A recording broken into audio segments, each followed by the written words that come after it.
Ini nih rangkuman kilat kita tentang kasus tragis kematian Bribda DP.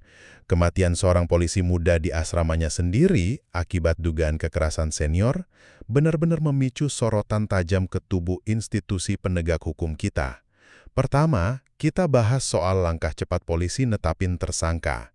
Kurang dari 24 jam sejak kejadian di hari Minggu, 22 Februari 2026, Kapolda Sulawesi Selatan, Juhandani Raharjo Puro, langsung netapin senior korban, Bribda Pirman, sebagai tersangka.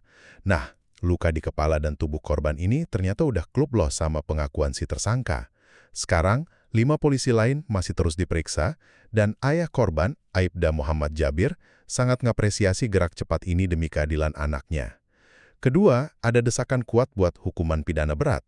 Guru Besar Hukum, Prof. Laude Hussein, ngingetin kita nih, ini tuh bukan sekedar penganiayaan biasa. Beliau dorong penyidik buat ngegali lebih dalam, ada nggak sih unsur pembunuhan atau bahkan pembunuhan berencana.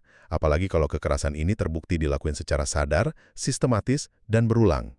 Terakhir, kita wajib bahas comment responsibility atau tanggung jawab komando.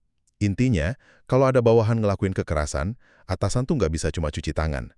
Prof. Hussein mempertanyakan banget, kemana sih pengawasan dari Propam, alias Divisi Pengawas Internal Polisi, dan atasan langsung di asrama itu?